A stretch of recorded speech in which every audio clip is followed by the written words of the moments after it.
Okay, so good morning, guys.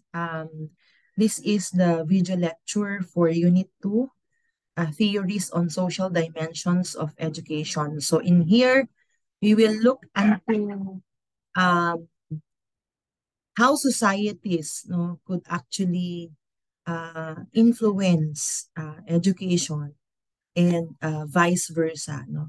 Could education itself influence also the society? No? So in here, we look into some sort of questions, no, which I think could be or was actually transparent in slide 2. So these are some sort of the questions that we try to ask as we look into these social dimensions of education. So what are these?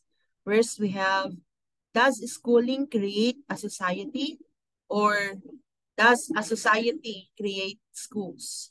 No? So in here, we try to reflect onto whether or not society is formed because of education or um, education actually um, is just simply one of the functions of a society, no?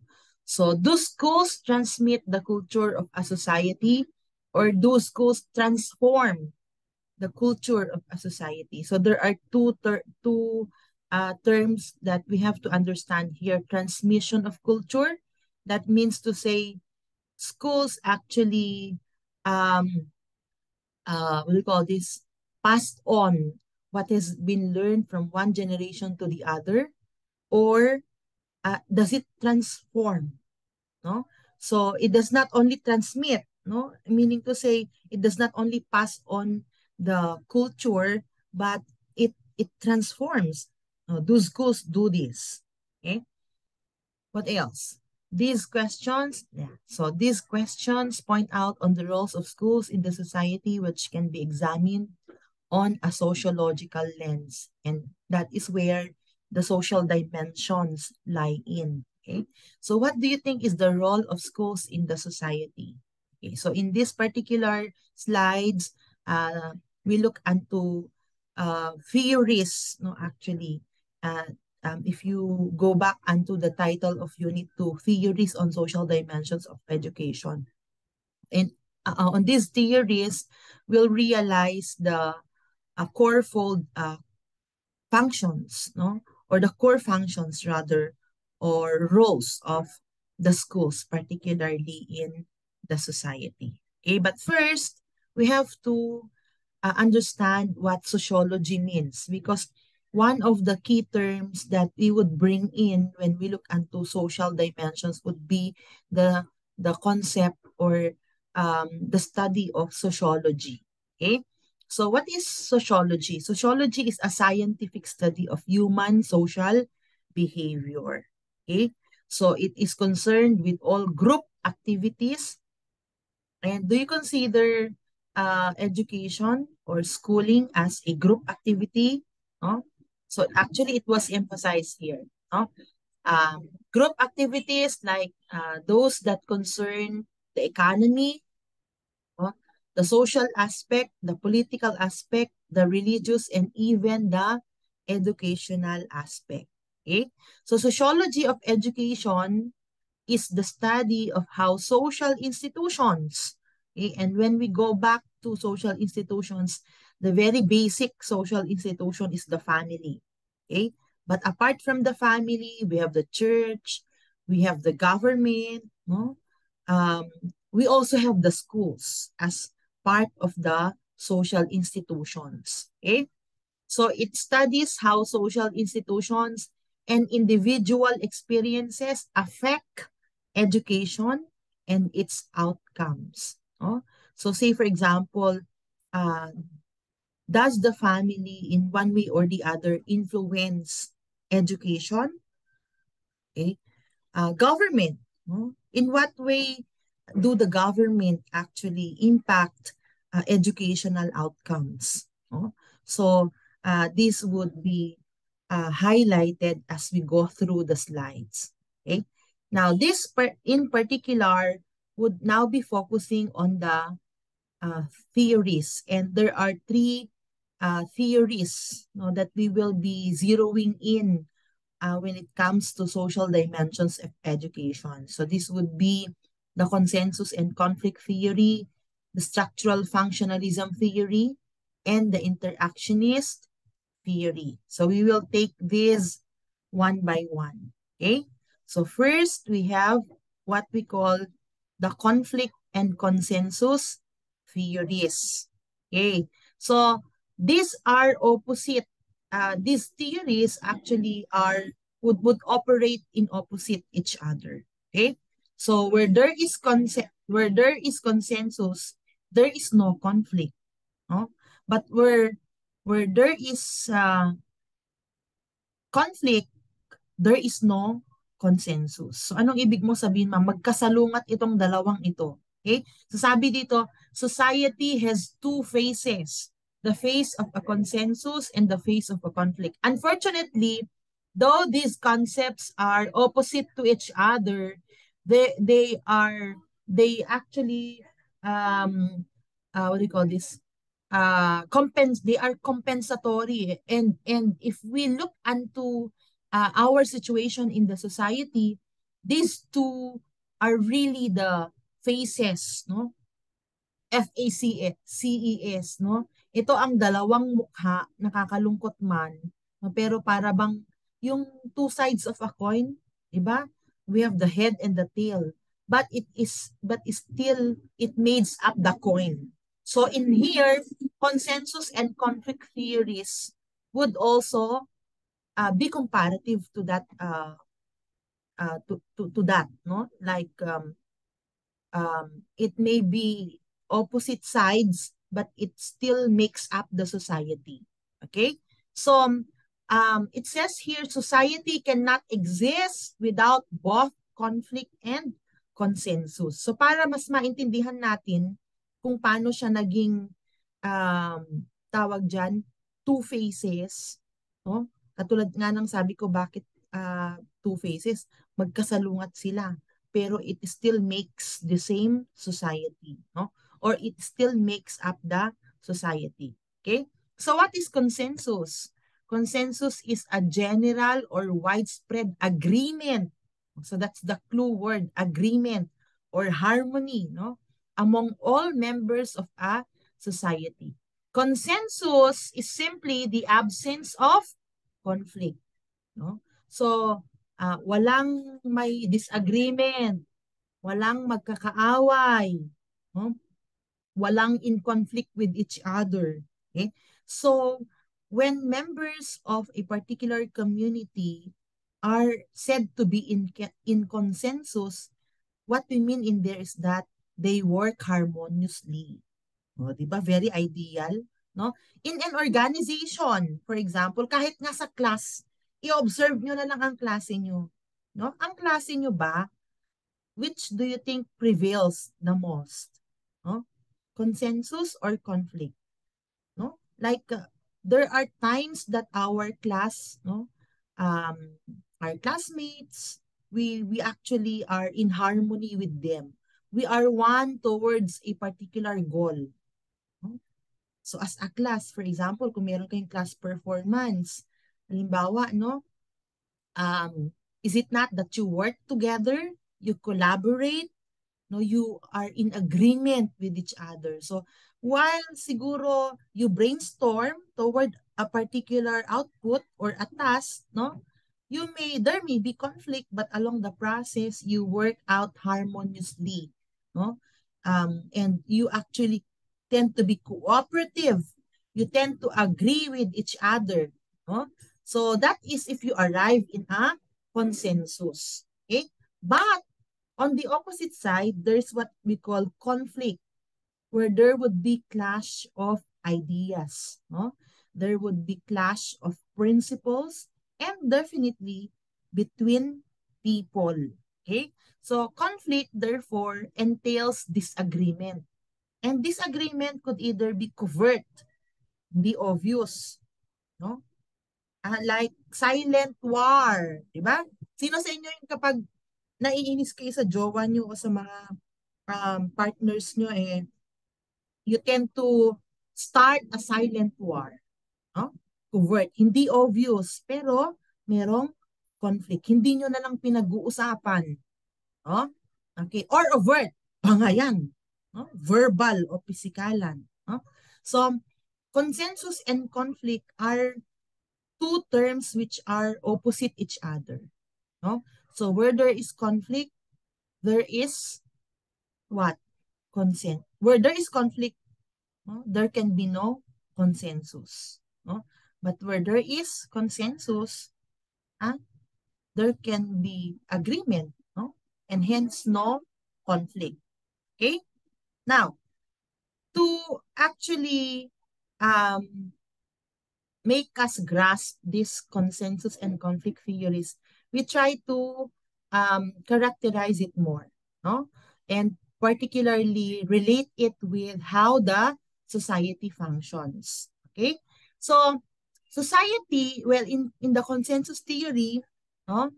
Consensus and conflict theory, one of the characteristics is that society has its own set of rules. Okay? So as a structured society actually set rules. And this is not only observed in the general community, kahit sa mga social institutions, sa family na lang. Sa family ba may rules? 'Di ba? May mga siniset bang rules ang parents? Yes, ma'am. Ano? One of which is you study. You study well. You make it sure that you could graduate. I don't know if that is a rule which is overt in your own families, but definitely in terms of behavior, in terms of disciplining, no, there will always be rules that are set forth by parents. In the same case that in schools, as a social structure or as a social institution, okay, there are also set of rules, and these set of rules are complementary to what the society would dictate on us or to what the society wants. No? Because as a social institution, schools actually would help maintain social order. Okay? So in fact, di ba kung nakikita ninyo, kung ano yung mga rules or set of norms in the society, they are being you are being oriented of this uh, in school, no? So, halimbawa may mga batas. Ang ilan sa mga batas na pinapatupad sa community ay inaaral din natin sa eskwelahan. So, the schools therefore supplement the effort of the government officials or even of those who are in charge of implementing rules, no, in the community, no, like the uniformed personnel, no, they supplement the efforts of these agencies of the government, particularly in the goal of maintaining social order. Okay, so society is seen as one, no, that actually maintains social order. Social institutions like schools, no, are given this role. Okay? On the other hand, society can also be a structure which not only advocates social order, no, it can also serve as a structure of inequality. No? What do you mean? Can there be instances that in the society you observe some sort of unfair practices, inequality at home? 'Di ba may mga pagkakataon sinasabi natin no, hindi fair si nanay, hindi fair si tatay. Meron silang paboritong anak, no? In school, there can also be remarks of inequality, like when you are given the grade that you least expect, no? From teachers, no? Are there are there um are there instances that you suspect your teachers of being unfair? No? In fact, you don't only suspect, no? you confidently confront them. No? I remember some of you um, asking me why is it na ito lang ang grade ko, ma'am? No? May estudyante na pumunta sa akin sa faculty room. Tapos sabi niya sa akin, ma'am, bakit 91 lang ang grade ko, ma'am? Saan ako mababa? Oh, di ba? Social. Tapos sabi ko sa kanya, halika rito, tingnan mo yung class record ko. Tapos gusto mong i-explain ko sa'yo kung paano na-compute yung grade mo. No? So I showed him I showed the student my class record and even the Excel format. No? So the thing there is that what? You see, these are scenarios, no? To which we actually could conclude, no? Or out of our hunches kung minsan, no? Siguro depende na rin sa ating mga karanasan o sa ating mga nakikita, no? So schools contribute actually to the unequal distribution of people, no, into jobs. So dito papasok natin yung inequality in the form of what? The school produces a lot of graduates. However, no, not all of these graduates could actually what? Be placed into job settings. No? So those who are with power, with influence, no? Minsan hindi natin hindi natin mayaalis, no? Like, lahat naman tayo nag-graduate, no? Pero bakit yung graduate sa UP o yung graduate sa De La Salle, sila yung mas may chance na makuha sa mga ah, magagandang pwesto sa mga magagandang kumpanya, no? So they are employed better than graduates of provincial schools or universities, no? So well, those are some sort of things which we could perhaps look into, no? And siguro at our very own context, no, the some sort of unequal or unfair experiences that we had. Okay? So sabi dito, education, sabi natin noon, education is what makes, um, I mean, it actually could be the greatest equalizer. No? What do you mean by being greatest equalizer, ma'am? No? Dito, ang mga mahihirap ay merong pagkakataon na guminhawa at mapantayan man lang kahit papano ang mga mayayaman. No? Pero sabi ng conflict theory, no, education served as a means of widening the gap in social inequality. So it's not really the one that bridges the gap, but it's the one that creates the gap. No? By how? No? So, di ba, nakikita na nga lang natin, no? Kahit nga sa paghahanap ng trabaho, no? Wanted, kuna na, waitress, at least college graduate. O, di ba? So, para bang yung mga walang kakayahan mag-avail, mag-access ng education, para bang sinasabi nila na wala na silang karapatang makapaghanap ng matinong trabaho. Okay? Now, on the consensus theory, it stresses what social groups have in common. So, there are characteristics that are commonly shared by members of the society, which makes them work harmoniously because they have shared values, shared norms, no? Shared vision. Okay? And these are actually fundamental to the society. Okay? Now, sabi ng conflict theory, hindi, kung merong similarities, meron ding differences. No? So, the conflict theory, on the other hand, stresses the fact that different groups in the society have widely varying access to power and wealth. No? O, aanhin natin ang shared values, aanhin natin ang common norms. Kung meron pa rin namang mga pagkakaiba, yung mga nasa power, sila ang nagpapakasasa, sila ang mas nakikinabang, no? So, those who are wealthy, 'di ba kahit nga sa health sector, no? yung mga may kaya, sila lang yung parang may karapatan na mabigyan ng magandang serbisyo pagdating sa halimbawa health, no? Tingnan nyo pag na-hospital kayo. Sino ba yung may mga ah, yung mga nakaka-access, nakaka-avail ng ah, comfortable room, no? Or private room, di ba?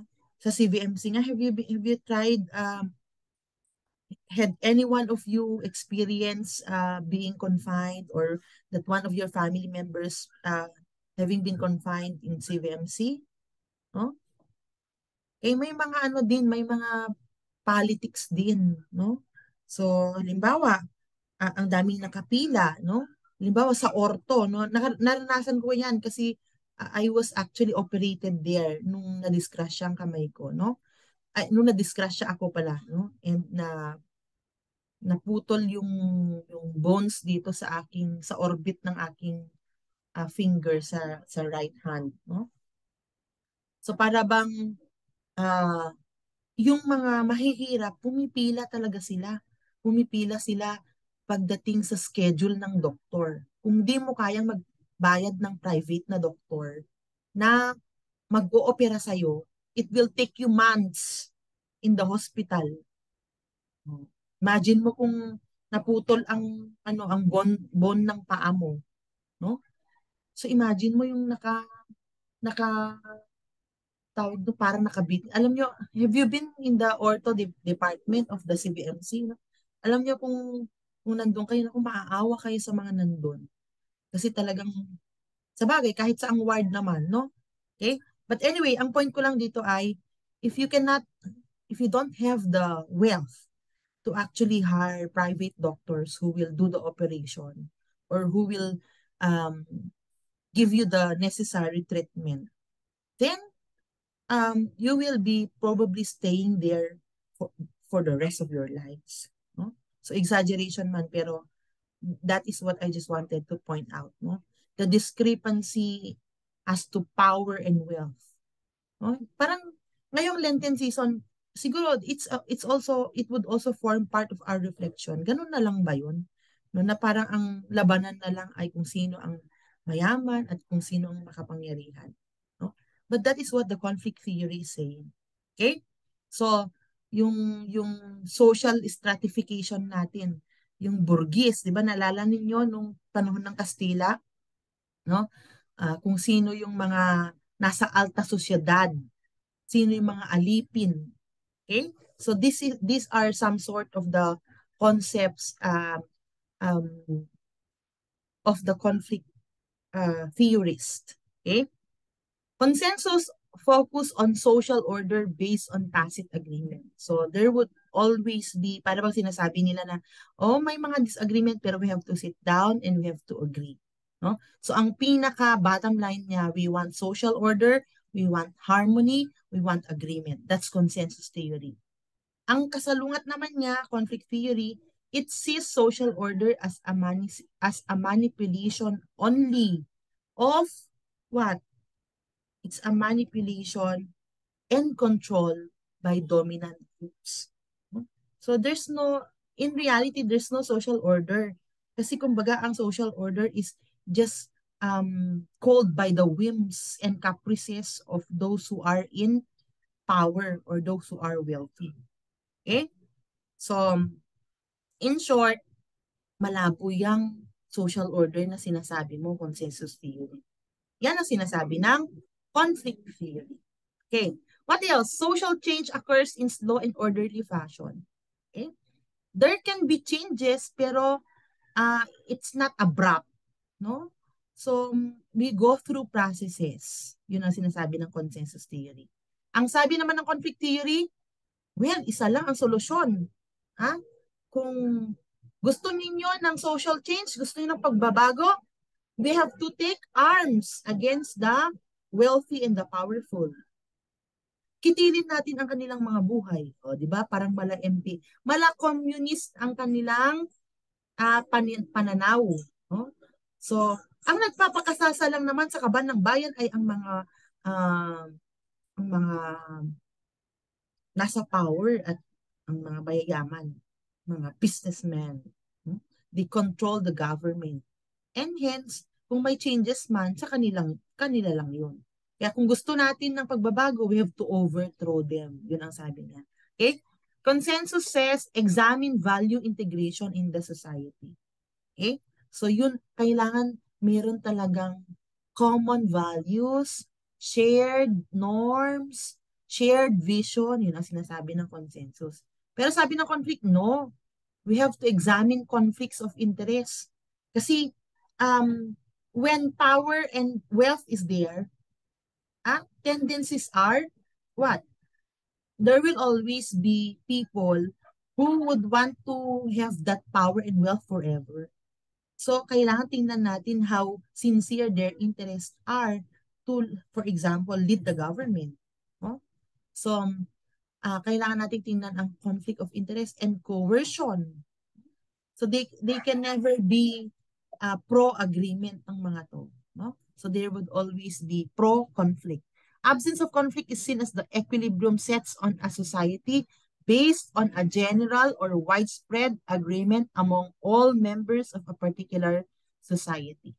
So, there can be possibility that conflict is avoided. No? And how? When there would be agreement of all members daw. That's according to the consensus theory. The conflict theory, on the other hand, says, no, we have to focus on the heterogeneous nature. There can be no such thing as homogeneity, no? So, parang futile naman, parang napaka-idealistic lang naman yung sinasabi mong widespread agreement of all members, no? Kasi in reality, no, there can be no such thing as, kasi magkakaiba, meron tayong tinatawag na heterogeneous nature. The society itself is composed of different people with different powers. Magkakaiba din ang ating kakayahan, no?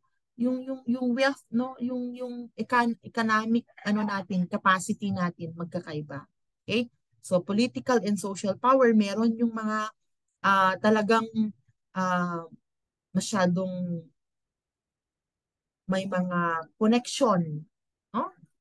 Okay? Meron naman yung mga walang connection. O, di ba? Sa paghahanap ng trabaho, sa promotion, sa tingin ninyo, those are issues. Okay, well, you have to open your eyes and your ears, no? To perhaps what others say or what others may have experienced. Now, who are the proponents? Okay, so we have Durkheim, Parsons, Med, Bloomer, Althusser, Merton for the consensus theory. Okay, for the conflict theory, we have the father of communism, Karl Marx, and Weber. Okay, okay, so we look specifically on who these people are, and perhaps as we go through, okay, we'll come to actually have some of them. So ito yung mga pinagbabanggit ko kanina. But tingnan natin muna itong mga to. So the conflict model. The conflict model is concerned with the stresses and conflicts that emerge in society because of competitions over scarce resources. No? So there is what we call unequal distribution of the resources of the community. Pagdating pa lang sa power, no? Pagdating pa lang sa wealth, no? Makikita na natin yung discrepancy ng mga powerful and powerless, wealthy and poor. Okay? So this actually creates conflict, and it's possible that through this conflict, there can be what we call social changes or reorganizations. Okay, so these are those people or persona whom I've mentioned being proponents of either the consensus or the conflict theory. So we have Durkheim, no? Durkheim, if you recall, is one of those who proposed the consensus theory. Okay, so he believed that society shapes the individual. He also theorized that institutions such as schools serve as agents of socialization and would provide the social glue in creating social solidarity. So it's the school which would actually make us realize, no, o tayong mga stakeholders, no, community members, no, it's the school that makes us realize what our common values and norms are, and what should be our shared vision, no, which in one way or the other could contribute to the harmony, agreement, solidarity that the society has to have, no, in order for changes to take place. Okay? So Tarcott Parsons, on the other hand, also um, uh, believes that social order is mainly achieved not through the rule of force. So, hindi lahat ng mga pagbabago ay nakukuha sa pag-aaklas, no? Or through violence. Okay? But through institutions like schools, for example, by promoting value consensus. So, ito yung tinatawag ko kanina na commonality in terms of our values. No? Agreement around shared values. Okay? So two of the most important institutions which do this are the family and school. So kung meron mang mga structures ng society na kung saan dapat nagsisimula ang tinatawag na social solidarity, yun ay ang pamilya, ay sa pamilya at sa eskwelahan. Okay? Pero you try to assess yourselves, you try to assess the kind of families and schools that you have. No? While it's true that we always work towards harmony and agreement, sino ba naman ang member of the family na ayaw ng uh, matiwasay, tahimik, uh, nagtutulungang pamilya, ba? Eh, but instances are there will always be issues and challenges, no? So there will always be instances of or circumstances of conflict, right? So kung naalala niyo yung mga sharings niyo sa akin, 'di ba, may mga parents na naghiwalay because they are always in disagreement with each other. No, may mga magkakapatid kahit tayo nga with our siblings. I'm not discounting myself, no. There are instances that we tend to also have silent war, no. So but what matters most is that at the end of the day, we still would think about the fact that we are one family, and hence we think about consensus, no? So I don't know if you also do that, no? That you patch up differences and you sit down and talk, no? So you could agree, no? Okay. Karl Marx, no? So the father of communism na sinasabi natin kanina, no? Pero masyadong negative kasi pag communism ang ating term. So he is known as the father of social conflict theory. Okay? So it views society as structured to benefit the few at the expense of the majority, no? So again, we go back onto social stratification, no? Um, Kumbaga parang it's only those who are in power and those who are wealthy, and this only composed few of the members of the community, no, who are at the most advantage compared to the majority, no, who actually would benefit less, no. So factors such as class, no, yung social class natin, gender, no.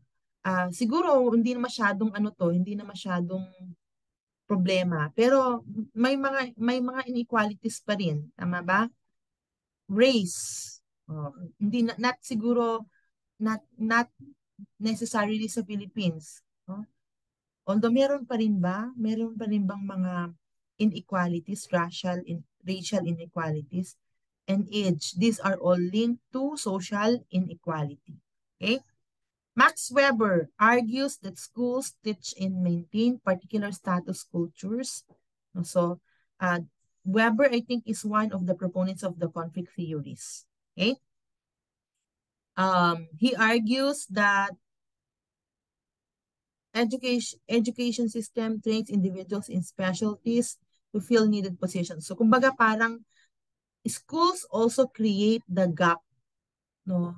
Um, it actually is also a factor, no? The schools also serve as a factor of um, creating a wide gap in the society, no? How? It seems that those who are wealthy and could avail education are those who actually could what do you call this, could have the potential, no, to be in position later, no? um Although siguro naisip nyo, bakit kami ma'am, nag-aaral naman kami, tapos with the hope na makakagraduate, pero hindi rin naman lahat kami ay magkakaroon ng posisyon, no? So, siguro tingnan natin, those who for example, are active, no? Um, those who active leaders, na student leaders, napansin ba ninyo, usually sila din yung like for example, in our case, meron tayong tinatawag na student regent, no? Napansin ko, lahat ng nagiging student regent sa CSU, parang there also had been time in their lives after their graduation na na-employ din sila sa CSU, no? So para bang because of familiarity siguro, or because of the position they have held, no, as a student regent. Kasi parang kapag student regent ka kasi, ang mga nakakasalamuha mo, ang mga ah, ah, those whom you interact with are the those who are in the position in the university, no? So it's not only the president, no, but also the rest of the members of the board of regents, no? So siguro 'yon, status culture. Okay? Now, another theory is the structural functionalism theory. Okay? So ito, um, kung titingnan natin, um, if our goal is to actually achieve social order, or if we want social changes, these social structures, kaya nga siya structure, no? These social structures, ma'am, ano yung mga social structures? Ito yung tinatawag nating social institutions, no? Katulad ng family, katulad ng education, or schools, religion, or church, no? And all other elements of the society, like even crime, no? So, these must function, kaya nga siya structural functionalism, no? All of these structures of the society have functions. And the function of which is towards social order. Okay? So, ke positibo o negatibong elemento yan ng society, meron at meron siyang purpose, or meron at meron siyang maiko-contribute towards social order. Okay? So it says here, a successful society has a stable social structure in which different institutions perform unique functions that contribute to the maintenance of the whole. You know what? This structural functionalism theory is actually compared to the functioning of the body, human body. Pansin ninyo, the human body is made up of different parts. And these parts have different functions. And these different parts, kahit na sinasabi nating least important or very important, no? Like saying, for example, when you um, compare the brain with that of your hair, which do you think is more important? Which is least important, no? So kumbaga parang kahit na gaano kaliit ang structure na yan o ang institusyon na yan, meron at meron siyang function, no?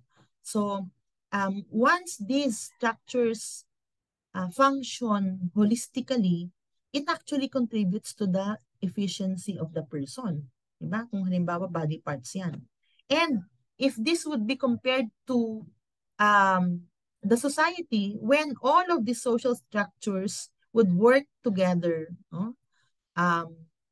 it will yield to what we call social order.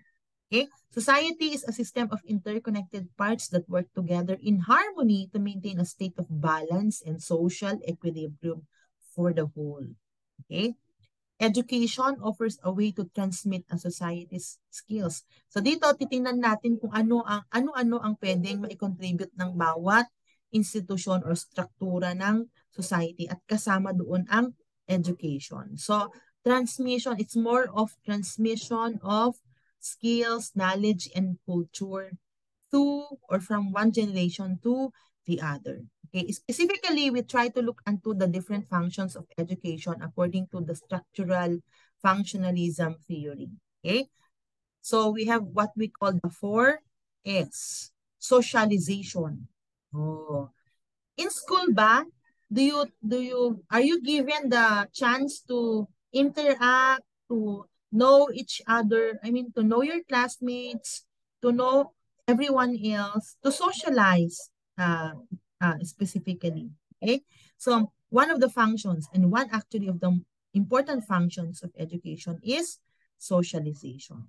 Not only that you get to know who these people are, in your learning environment, but you also come to know about norms, values, and skills that you need the most for you to actually function as a competent individual in the society.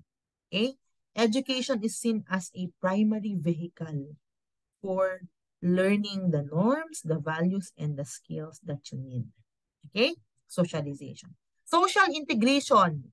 So sabi dito, for a society to work, functionally say, people must subscribe to a common set of beliefs and values. Okay? Remember, part of what or the very role of education is transmission of values, skills, knowledge, and culture, sabi ng functionalist. No? So, it's not enough that these are transmitted to us. No? What makes it matter the most is that we embrace this set of beliefs and values. So we practice it in our daily lives. That's where social integration is manifested. Social placement. Oh, di ba? From the word itself, placement. Is it not that in school, you are actually rewarded by or through the effort that is seen in you by your teachers? So those who perform well in academics, no, we say they are with honors, with highest honors, no? So sa school pa lang, para bang kina-classify na ang mga bata, 'di ba? Actually, that had been one of the advantage of the K-12. Kasi prior the K-12, parang homogeneous ang sectioning natin. 'Di ba? Napansin niyo homogeneous yung mga matatalino lang o nasa science section, for example, sa uh, gold section, no? Pero ngayon, ang sectioning natin na ay heterogeneous. So mix, no? Ah, talino, hindi masyadong matalino, no? Kailangan ng katalinuhan, no? So kumbaga, all in one class, for example, no? So dito, kumbaga parang the schools identify, yan o, tingnan nyo.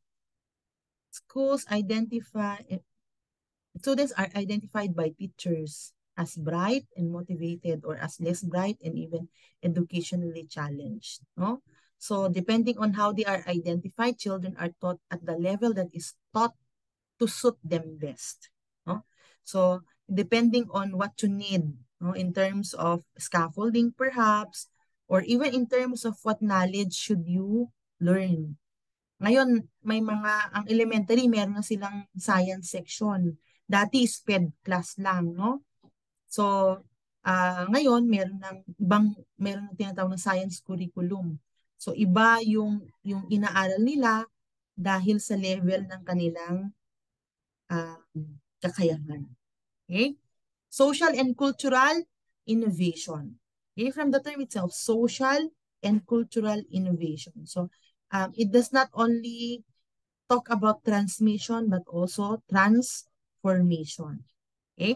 So should there be had there been may mga nabago ba sa sa mga cultural natin?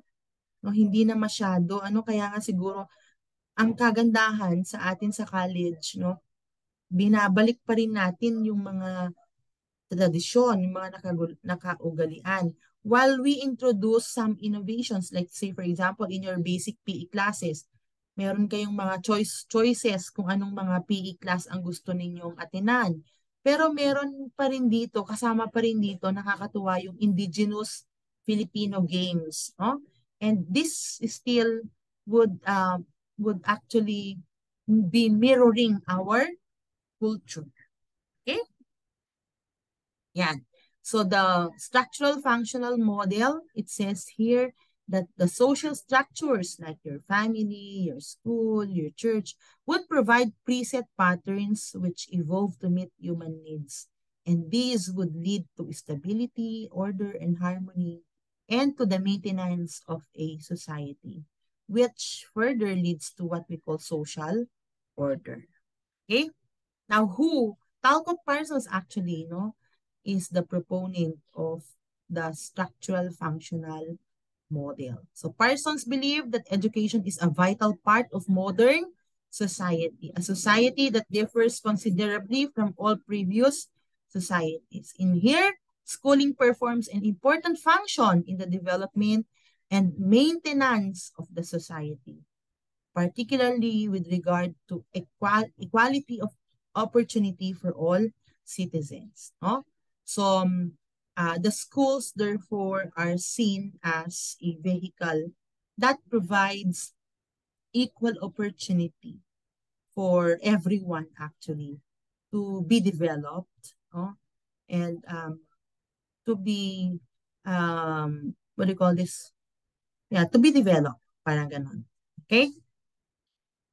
Now, there are four imperatives according to Parsons' model, and this is what this is actually known as the AGIL scheme: no? Adaptation, goal attainment, integration, and latency.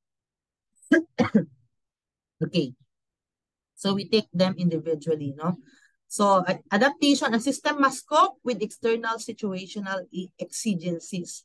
It must adapt to its environment and environment uh, adapt the environment to its needs. No? So all of us actually, part of our function as individuals, no, is to what? To adapt. No? We must cope. Okay?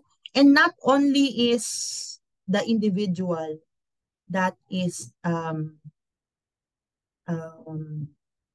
expected to adapt, but even the structures of the society, the family, the school. Napansin niyo, when the K-12 was implemented, was it an individual, Was it that, is it only the individual learners who coped? Schools also, no, have its struggles, no, in coping with the new educational system. Okay? Goal attainment. A system must define and achieve its primary goals. No? So all of the social structures, no, schools man yan, or family man yan, or church man yan, have its vision and mission, its goals and objectives. No? So it must sit down and define what these are, and the mechanisms for achieving these goals. No? Goal attainment. Integration. A system must regulate the interrelationship of its component parts. It must also manage the relationship among the other three functional imperatives. No? So, all of the social structures, family, church, school, even the government, no, should actually be harmoniously working with each other. Not only the members of these structures working harmoniously with each other, But even the rest of the members of the or the even the rest of the social structures should or are expected to collaborate and work harmoniously with each other. Anong ibig mong sabihin, ma'am? Sa pamilya, no? Para makapag-adapt, makapag-cope, ma-achieve ang kanilang goals, para ma-maintain ang motivation, no? Ma-sustain yung motivation na katulad ng sinasabi ng latency or pattern maintenance, no? Sa tingin ninyo, they have to actually work on a harmonious relationship. They should work towards harmony in interacting with each other, in relating with each other. No? Definitely, no? Kasi imagine mo na lang kung magkaaway ang nanay at tatay, do you think there would be goal attainment? Do you think the family could cope? No. In the same case, sa school, magkakaaway ang principal at ang mga teachers o ang mga teachers with each other. No, do you think there would be everyone could be able to cope? No. Do you think there could be goal attainment? Do you think everyone is motivated? No. Okay? That's what we call integration. Latency, a system must furnish, maintain, and renew both the motivation of individuals and the cultural patterns that create and sustain the motivation. Okay? So, we have to actually motivate each other, no? And even the rest of the members of the social structure, no? But you see, at times, this is more than just ideal, no? Because when we talk of the reality at times, no, we rarely even motivate, but we more demotivate, no? Okay, and the last of the theory is the interactionist theories. Okay, it says here, interactionist theories are critiques and extensions of the functionalist and conflict perspectives. Okay, so it emerged as it emerged in disagreement of the first two. Okay, their actionist theories attempt to make the commonplace strange by turning on their heads every day to take taken for granted behaviors and interactions in schools. So symbolic interactionism. I know this is not the first time you hear that, no? If you recall, Cooley, no, and Med, no? So they are the actually proponents of the interactionist theory, no? Sabi dito, symbolic interactionism views the self as socially constructed in relation to social forces and social structures in the product of ongoing negotiations of meanings. Development of the individual is a social process. So development of the learner is a social process. It's a joint effort of the school, the home, the government, and all the members, the rest of the members of the society. Oh? So symbolic interactionists are not only interested in socialization, but also in interaction in general, which is of vital importance in its own right. So the term itself, symbolic interaction. Okay? So interaction, what is interaction? It is the process in which the ability to think is both developed and expressed. Okay?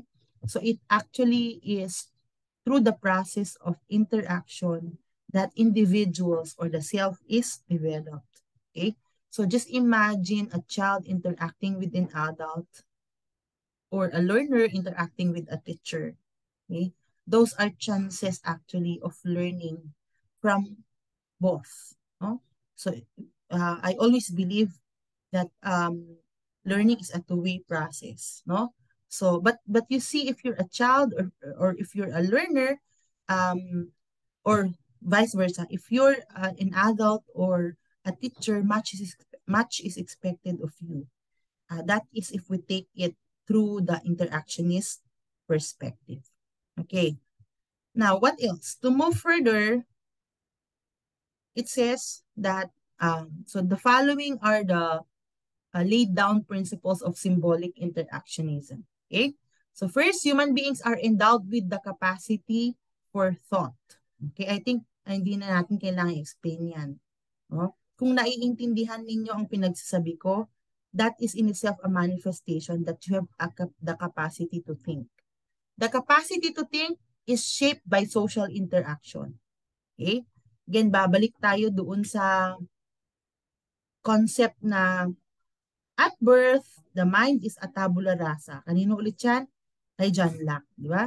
Sabi niya, hindi naman siguro sa total zero knowledge, pero um, as we grow, it's the interaction that we have with people around us, the experiences that we have that actually makes us learn and makes the cup uh, be filled. Parang ganon. So in social interaction, people learn the meanings and the symbols that allow them to exercise their distinctively human capacity for thought. No?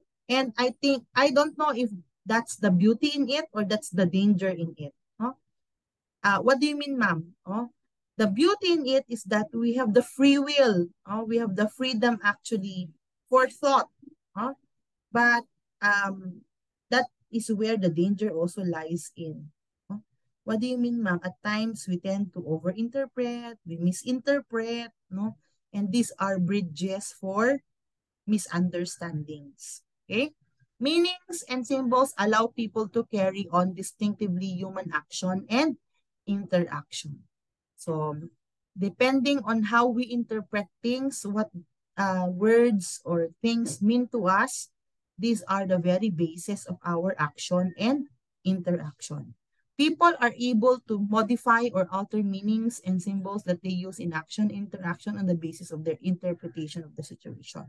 So, katulad ng ako ngayon ay nag-explain uh, or katulad ng ito lahat ay mga stimulus. Kung kayo ang magbabasa, magkakaiba tayo ng interpretasyon. But the reason why teachers would always guide you, no, in your understanding of the topic is that so that we all arrive with the same interpretation of the learning content. Okay? People are able to make these modifications and alterations because in part of their ability to interact with themselves, which allows them to examine possible courses of action, assess their relative advantages and disadvantages, and then choose one. The intertwined patterns of action interaction make up groups and societies. Okay? So it always depends on how we interpret things. And usually how we interpret things um in the course of our interpreting of things, we try to actually examine ourselves in terms of what we should do, no, in a given situation. Okay. Okay, so here are the proponents. I'm sure this person are not new to you. Siguro si Bloomer lang ang bago. Pero si Med, I'm sure na narinig yun ang pangalan niyan. O George Herbert Med, na encounter nyo na yan sa Child in Ado, pati sa UTS. No? At maging si Charles Horton Cooley. Okay? So, balikan lang natin. Non-symbolic interactionism and symbolic interactionism. According to George Herbert Mead, there are three basic premises. First, people act toward the things they encounter on the basis of what those things mean to them. Okay? So, how we actually perceive things and our interpretation, what meanings do we accord to things, no? Those are basis for our interactions, no? In fact, it's emphasized in letter B premise. We learn what things are by observing how other people respond to them through social interaction. So mas nagkakaroon tayo ng meaningful perception of a thing or even of an experience because of the interactions that we have with people. And so kumbaga parang ang hina-highlight lang niya ay kailangan mo talaga ng social interaction because it's through this that you come to have more meaningful appreciation of yourself and of your experience. The result of ongoing interaction we use in dealing with others acquire symbolic meanings that are shared by people who belong to the same culture. And usually when we are in the same culture, no, we must have what we call shared symbolic interactions. So kumbaga nagkakaintindihan tayo, kumbaga parang we arrive at more likely the same interpretation or perception of things because we know it's acceptable. I mean, because we have the same way of interpreting it. Like, halimbawa, yung pagsutsut, diba? Ang pagsutsut, very Filipino yan na gesture. Okay? Sa Pinoy, pag sumutsut ka, ni masusut, ma'am. Ang tawag doon, yung, catcalling, wolf whistling, no? Whistle ba yun, no? So, sa Pilipino, para bang, or hindi pala yun, hindi pala wolf whistling yun. Yung, psst, ganon, yun pala yung pagsutsut. Pagsutsut yun, di ba sa Tagalog? Anong English nun? No? So sa Pilipino, ang pagsutsut ay gesture na ang ibig sabihin ay para bang tinatawag mo yung tao. No? So sa konteksto ng Pilipinas, pag sumutsut ka, Pinoy ka. Kapag lumingon ka dun sa pagsutsut, ibig sabihin po, Pinoy ka din kasi naintindihan mo. No? Pero sa Americans, no, that's not how they call people. They call the attention of people. Um, what do you mean? No, like they call it by their names. For example, sa American, hey Joe, kunana, han nga kasday niya. So, ibig sabihin sa atin, we speak the same language, no? I mean, we know the gestures, we have the same interpretation. So, parang ganun yung tinutukoy ng George Herbert. Then kay Bloomer, we also have the three types of objects. No? Physical objects, I'm sure you know what that is. Social objects, tayo, social objects. And abstract objects, knowledge. No? Yung mga um, mga principles na natututunan natin o na tinuturo sa atin sa school or sa community. Okay? And lastly, we have Charles Horton Cooley, no? So siya yung looking glass self. How I see myself depends on how you see me. No? We see ourselves as others see us, parang ganun. So schools play a significant role in educating the Filipino citizens. It is our duty as teachers to really inculcate the value of fairness and honesty to our students. We also need to teach them how to learn so they may be able to adapt in any situations, events that they will be presented. The looking glass self simply tells us that we must be cautious in giving remarks to others. Let us all be generous in giving positive comments and lessen the words that will hurt others. No? Kasi kumbaga parang sa looking glass self, big deal yung paano mo ko tingnan.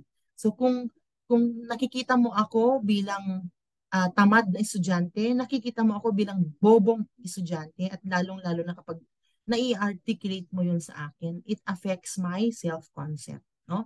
And at times, it actually would bring about yung tinatawag nating self-fulfilling prophecy, no? So ano yun, ma'am? Kung ano yung sinasabi sa iyo ng iba, parang yun ang most likely ginagawa mo kasi parang you live by what others or how others see you. Okay? So, ayan. Sabi niya, as teachers, wala namang tayong gagastusin if we give positive remarks, no? And we limit actually the negative remarks that actually could hurt other people. So, kung naalala ninyo ito, pinresent ko ito noon sa inyong um, child in ado at saka sa inyong UTS. Okay? So, those are the things that you have to know under Unit 2. And as you could, if you recall, I think I mentioned during our face-to-face classes that this will form part of what? It will form part of the exam. Okay? So that's all you have to therefore understand this unit by watching this video. So thank you and have a safe day.